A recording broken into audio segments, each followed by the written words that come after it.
मेज़बान मोना खान आपके show real Pakistani के साथ। जी नाज़रीन, आज के हमारे रियल पाकिस्तानी लेजेंडरी आर्टिस्ट हैं। आई मस्ट से इन्होंने सिंध की और हमारे जो कल्चर है सिंध के हवाले से उसकी बहुत ज़्यादा माशाल्लाह से खिदमत इस तरह से की है कि जो शनाई है बड़ा ज़बरदस्त है, जो म्यूज़िकल इंस्ट्रूमेंट है गुज़िश्ता 50 साल से ज़ायद का अरसा माशाल्लाह से इसके सांस बिखेर रहे हैं। कोटरी से इनका ताल्लुक है। इनकी परफॉर्मेंस पर इन्हें रिसेंटली प्राइड ऑफ परफॉर्मेंस भी मिल चुका है। मैं अगर पाकिस्तान टेलीविजन की बात करूँ, बहुत पुराना गहरा रिश्ता है। बड़े मशहूर प्रोग्राम्स हैं जिस तरह से सिंध सिंगार, बस में मेहदी, कई प्रोग्राम्स आप उनके देख भी चुके हैं, उनकी परफॉर्मेंस को भी देख चुके हैं। तो आज के हमारे real Pakistani one and only उस्ताद अब्दुल्ला खान साहब, शनाई नवाज साहब हमारे साथ मौजूद होंगे। आइए उनसे बात करते हैं, मुलाकात करते हैं। जी नाज़रीन, आज के हमारे रियल पाकिस्तानी उस्ताद अब्दुल्ला खान साहब, शनाई नवाज हमारे साथ मौजूद हैं। हम उन्हें वेलकम करते हैं। अस्सलाम वालेकुम उस्ताद साहब, कैसे हैं आप? वालेकुम अस्सलाम।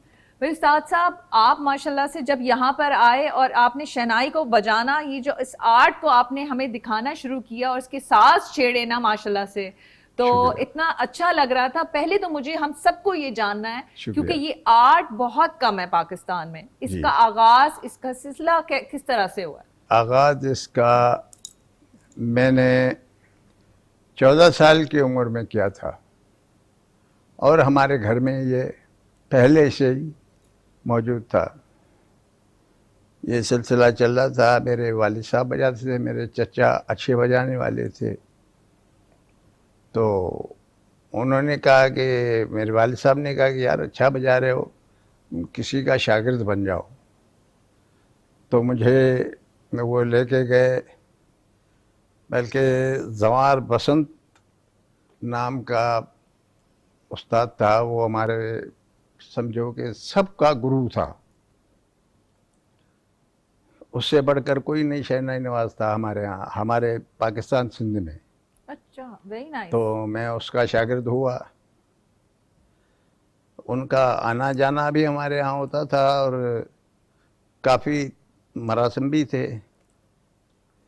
तो उन्होंने अपने जेब से पैसे निकाल के मुझे दिए कि ये लो 5 रुपये, मिठाई ले आओ, मैं तुम्हें शागिर्द बनाता हूँ।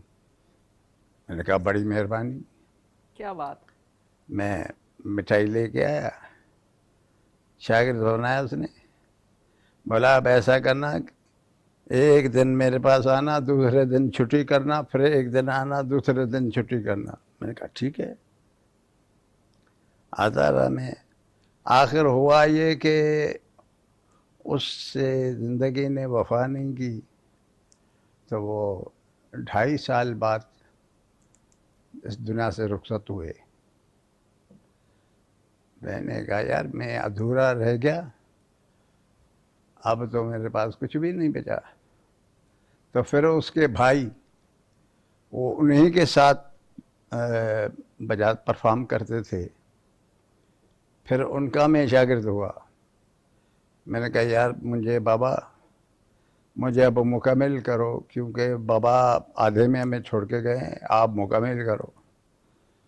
तो उसने मुझे मुकम्मल तालीम दी। फिर मैंने कहा ये भी ठीक है, लेकिन किसी अच्छे परफॉर्मर से, किसी अच्छे रागदारी के सीखने वाले से, सुनने वाले से राब्ता हो जाए तो अच्छा है। तो हमारे यहाँ आए हैदराबाद में उस्ताद मकबूल ख़ान। वो ऐसे उस्ताद थे कि ये बताते थे कि बाबा ये राग अभी जो है गर्दिश में है, तुमसे नहीं बनेगा, नहीं बजाओ। ऐसा इतना वो जानता था। फलाना जो है वो फलाना राग गर्दिश से निकलेगा, 5 मिनट के बाद, 5 मिनट ठहर जाओ, वो गर्दिश में निकल रहा है और आप बजाएंगे। ये इस बात का थोड़ा सा मतलब बताएंगे कि गर्दिश से निकलेगा, यानी टाइमिंग्स की बात कर रहे यानी हैं? निजुमत से उनका जो था वो निजुमत से लगाते थे हिसाब उसका, सितारों से। तो और उनके शागिर्द भी थे दूसरे, मोहम्मद यूसुफ साहब तलार के, वो भी अच्छे सीख चुके थे उनसे। लेकिन वो खुद जो थे वो माशाअल्लाह बहुत कारीगर आदमी थे। जितने गाने के कारीगर थे उतने बजाने के कारीगर थे, और बहुत सारे साज़ों की तालीम दिया करते थे। अच्छा उस्ताद साहब, ये तो आपने बाकायदा सीखा है, जी। लेकिन आपको कब लगा कि अब जो है मेरा जो आर्ट है, मेरा जो फन है, अब वो मेरे हद तक नहीं, अब दूसरों के साथ वो शेयर करना है? वो कब आपने इसका आगाज किया, कब लगा कि, और पहली आपकी परफॉर्मेंस कहाँ पे थी? 20 से 22 साल की उम्र से मेरे को ये जुनून हुआ कि कोई शागिर्द बनाऊं, अच्छा सा कोई शागिर्द बनाऊं ताकि मेरा नाम रोशन करे। क्योंकि इंसान को अपनी ज़िंदगी पे तो भरोसा नहीं है। ऐसा ही है। तो एक शागिर्द मैंने बनाया शहजादपुर में, बहुत अच्छा काम किया उसने। और वैसे बहुत से हैं, शहनाई वाले बहुत से हैं। और मेरे भांजे इरफान अली, वो मेरे पास पले पुसे मेरे पास, उसने कहा बाबा मुझे गाना सिखाओ। कहा बेटा मैं शहनाई आर्टिस्ट हूँ। बोला नहीं, आप गाते भी अच्छा हैं, मुझे गाना सिखाएं आप।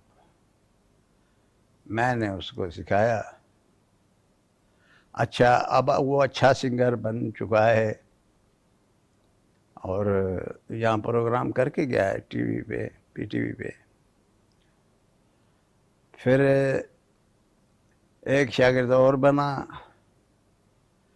एक शागिर्द, एक लड़की हैदराबाद की थी, उसने कहा कि बाबा मुझे भी कुछ सिखाओ। उसका बाप मेरा दोस्त था, तो उसने कहा यार मेरी बेटी है, तुम्हारी भी बेटी है, सिखाओ इसको कुछ। मैंने उसको भी सिखाया। उसके बाद और शागिर्द, मैंने सोचा कि शागिर्द ऐसा किया जाए कि आगे चल के नाम तो रोशन करे कम से कम। माशाल्लाह से आपने पीटीवी का भी जिक्र किया है, तो मैं पीटीवी के हवाले से भी सवाल करना चाहूंगी, क्योंकि पुराना ताल्लुक है आपका पीटीवी एक घर की तरह ही है। जी माशाल्लाह जितनी परफॉर्मेंस आपने यहाँ पे दी है, यहाँ पे जितने शोज किए हैं शनाई के साथ, पीटीवी के साथ ताल्लुक कैसा रहा है और किस तरह से आप इस ताल्लुक को माशाल्लाह से अभी तक जोड़े हुए हैं? क्या एक्सपीरियंस रहा आपका पीटीवी के साथ? पीटीवी से ताल्लुक हुआ मेरा 72 से। 72 में आया था, तो यहाँ पहले प्रोड्यूसर हुआ करते थे मिस्टर अब्दुल करीम बलोच साहब। तो उसने कहा, वो हमारे कोठरी में रहते थे और हम एक साथ रहते थे। बोला यार तुम इतना अच्छा बजाने वाला टीवी पे नहीं आते हो क्या? मैंने कहा सर कोई बुलाएगा तो आएंगे। बोला मैं ज़रा को बोलता हूँ आ जाओ। चलो ठीक है। तो उस ज़माने में सिंध सिंगार प्रोग्राम चलता था, जुल्फ़िकार नकवी साहब करते थे। मैं आया, उसी दौरान हमारी पार्टी बनी हुई थी, यानी 4 आदमी पार्टी में बजाते थे। एक ढोल वाला होता था, 2 शहनाई वाले होते थे, इस तरह से। फिर मैं वो प्रोग्राम मैंने किया, अच्छा प्रोग्राम हुआ। 2 आइटम उन्होंने दिए मुझे, हालांकि पूरा प्रोग्राम 4 आइटम का था, उन्होंने 2 आइटम मुझे दिए। क्या प्रोग्राम, अच्छा प्रोग्राम हमने खुद देखा। बाद में मुझे रेडियो हैदराबाद वालों ने कहा कि हमारे यहाँ काम करो। ठीक है भाई, मैं उनके पास चला गया। उन हैदराबाद रेडियो पे कम से कम 10 साल 12 साल काम किया। काम में इतना किया कि उन्होंने आखिर मुझे कंपोज़र बना दिया कि भाई आप अब बड़े आप ही हैं सब में। क्या बात है। हाँ बड़े आप ही हैं, आप सबको संभालें। कहा ठीक है भाई, सारे दोस्त आ रहे हैं, मिलकर काम करेंगे। कहा ठीक है। तो वहाँ पे हुआ ये पे, वहाँ पे मैंने मेरा जो प्रोग्राम वहाँ पे चलता था, तो उस पर मैंने उनको कहा कि मैंने कहा सही आप बात सुनो, मेरे जो पार्टी मेंबर हैं वो कभी आते हैं कभी नहीं आते हैं, कभी उनको कोई अच्छा भला फंक्शन लग जाता है तो वहाँ चले जाते हैं। तो आप ऐसा करें, मुझे तकलीफ़ होती है बड़ी, आप मुझे ऐसी शहनाई पे मुझे प्रोग्राम दिया करें। म्यूजिशियन यहाँ के जितने भी हैं, मुझे जितने भी चाहिए होंगे मैं ले लूँगा। उन्होंने कहा ठीक है। तो M.B. अंसारी साहब थे उसी ज़माने में जनरल मैनेजर थे रेडियो के। उसने कहा यार ऐसा ठीक ठीक बोलते हो आप, ऐसे ही करो। ऐसी शहनाई कोई नहीं बजा रहा है, आप जो है वो शादियों वाली शहनाइयाँ लेकर आते हैं सब।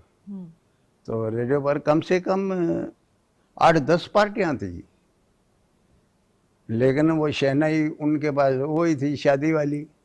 नहीं, तो आप जो बात कर रहे हैं शादी वाली और ये जो शहनाई है, हाँ, उसमें बजाने के इंस्ट्रूमेंट अलग होता है, बजाने का तरीका अलग होता है, क्या होता है उसमें, फर्क क्या आ जाता है?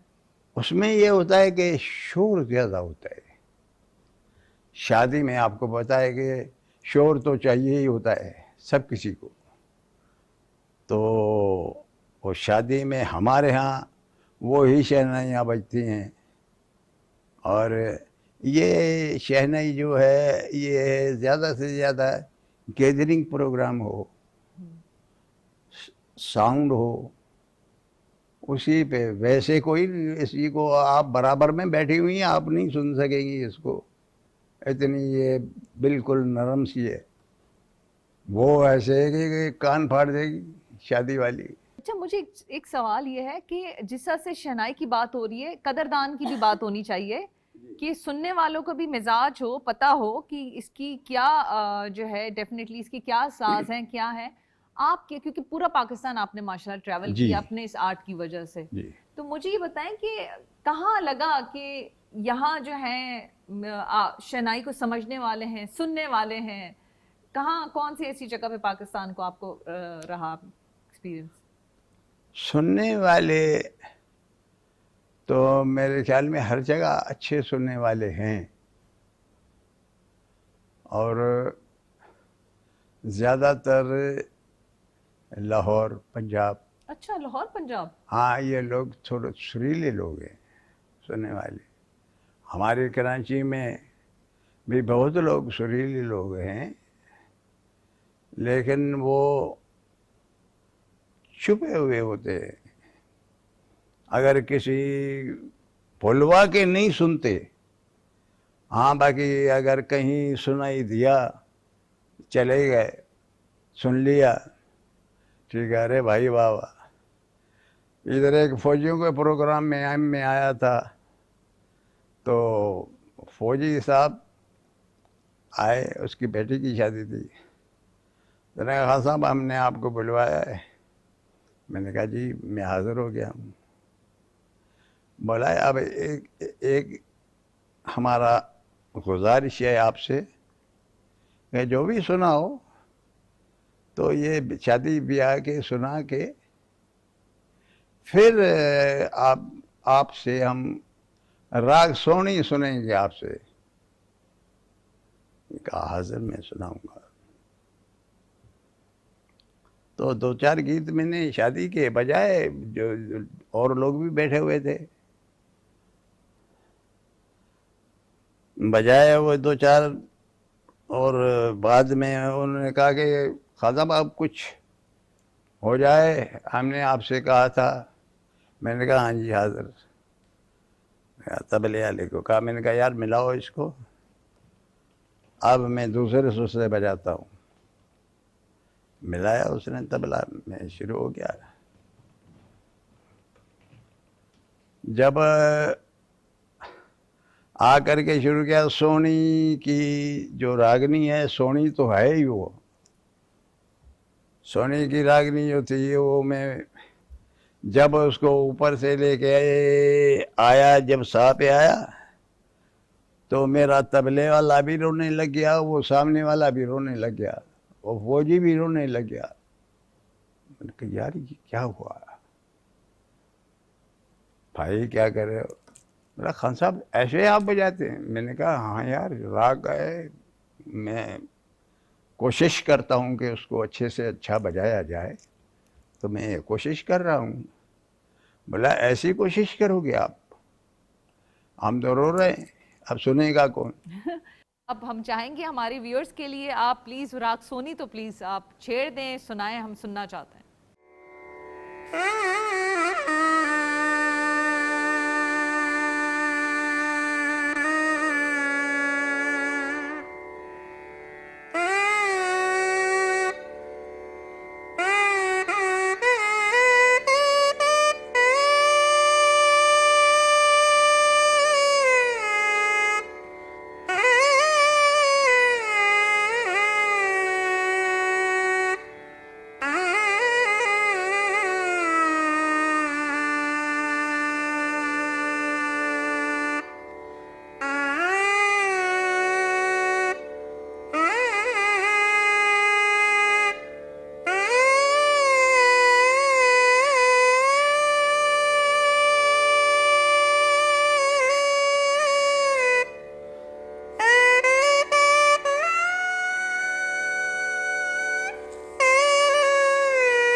खान साहब, ये जो राग आपने जो छेड़ा था ये बड़ा दुखी, पेनफुल दर्द था इसमें। बिल्कुल।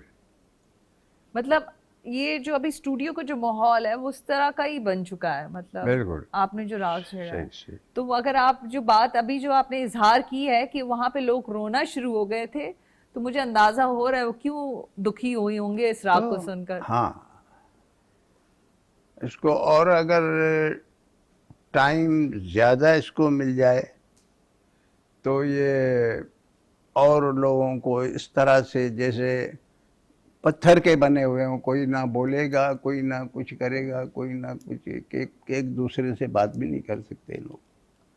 ऐसा हाल भी कभी कभी हो जाता है। जब आप राग छेड़ रहे होते हैं तो आपके जहन में क्या होता है? मोहतरमा, मैं कभी कभी रो पड़ता हूँ खुद भी। जब ये आ जाता है ना सामने, बन ठन के आके खड़ा होता है सामने कि बजाओ, मैं खड़ा हूँ। अब मैं बजाता हूँ तो देखता हूँ उसको, तो मुझे रोना आता है, मुझे खुद रोना आता है, ऐसे सुर लग जाते हैं। लेकिन ये है कि वो तब होता है जब सुर बंदे का पुख्ता लगे। क्यों कि ये कायनात जो बनाई है अल्लाह मियाँ ने 12 सुरों पे बनाई है। 12 सितारे, 12 बुर्ज, 12 सुर, और पता नहीं क्या क्या 12 के अंग में रखा हुआ है। क्या बात। तो ये 12 सुर ऐसे हैं कि, और इसमें 2 जो हैं वो हैं कायम, सा पा, वो उतरते चढ़ते नहीं हैं, वो वहीं पे होंगे। ये 5 और इधर वाले 5 उतरे, 5 चढ़े, 5 कोमल, 5 तीवर, ये बनाते हैं राग को। अच्छा उस्ताद साहब, जो अभी आप जिस तरह से हर राग के हवाले से बता रहे हैं जी। तो मैं चाहूंगी कि ऐसे बच्चे, ऐसे स्पेशली, क्योंकि डेफिनेटली आपके भी स्टूडेंट्स हैं जो सीख रहे हैं और आप उन्हें सिखाते भी हैं, तो हमारे देखने अपने फैंस के लिए, स्पेशली अपने जो आपसे बहुत मोहब्बत करते हैं उनके लिए क्या पैगाम देना चाहेंगे, और जो इस आर्ट की तरफ आना चाहते हैं तो आप उनके लिए क्या नसीहत कहेंगे? मेरी तरफ आना चाहते हैं तो मोस्ट वेलकम, आ जाएं। जो कुछ मेरे पास है मैं बांटना चाहता हूँ, देना चाहता हूँ, मगर लेने वाले लें तो मैं देना चाहता हूँ। मैं ना किसी से पैसे लेता हूँ, ना किसी से खिदमत करवाता हूँ, ना किसी को कहता हूँ कि मुझे फलानी चीज़ें दो। आजकल ये भी सिलसिला चल रहा है उस्तादों में कि भाई आप ऐसा करना है, इतने पैसे देना है, इतने ये देना है, इतने वो देना। नहीं नहीं नहीं नहीं, ये हमें जिस तरह से मिला है हम उसी तरह से बांटना चाहते हैं। क्या बात है। हाँ, तो मैं ये कहता हूँ कि जितना भी गाएं सीख के गाएं, ओरिजिनल चीज गाएं, पक्के सुर लगाएं। पक्के सुर लगने के बाद सुनने वाले को मजा आता है।